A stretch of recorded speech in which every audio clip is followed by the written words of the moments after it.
Meanwhile, President-elect Donald Trump is calling the recount effort a Green Party scam. Former Wisconsin Governor Scott McCallum here with an exclusive reaction. Governor, you actually believe this could be harmful to the president's transition?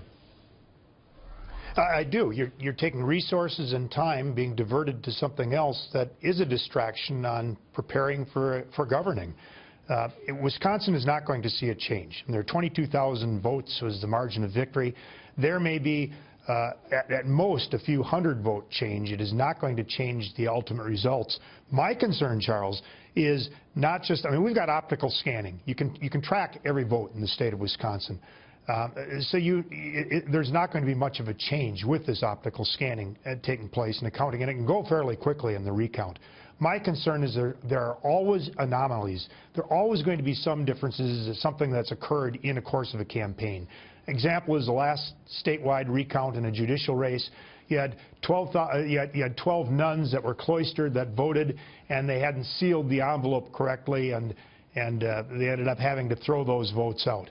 It's an anomaly. Those types of things are going to happen, but clearly it's being done for political reasons, fundraising reasons, and not in the best interests of democracy. So folks out there who may not be familiar with the political system, they hear President-elect Donald Trump has a 20,000 some odd lead in Wisconsin, and to them that sounds like a small number, but for the most part, there's never in the history of recounts anywhere in the country been 20,000 vote turnaround.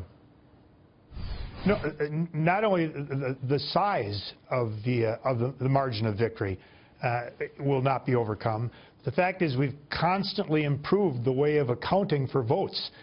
There are not, even in rural areas, you don't have the paper ballots that you used to. As I say, in most cases in Wisconsin, it is done by optical scanning.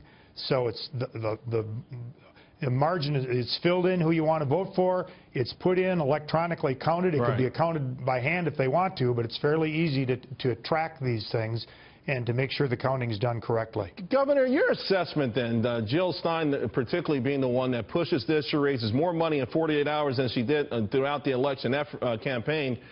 Is this an effort to sort of destabilize not just the Trump transition, but to sort of put a dark cloud over the Trump presidency, or is it something deeper? I mean, some people believe Jill Stein, who was always something of a wrecking ball this election cycle, may be trying to undermine the entire process. Well, I find it interesting in that just the 3 states that were picked out, the closest state was New Hampshire. That was the closest margin, which Hillary Clinton won. Right. You don't hear any talk of asking for a recount in that state, nor the other New England states that had very close margins. So it tends to be just the states that Donald Trump has won. And again, as you've mentioned, the margin is high. It keeps their name out. It helps in this case with a third-party candidate. It helps in fundraising. It's beyond me why the Democrat Party would join in on it. Governor, thank you very much. Really appreciate it. Thank you again.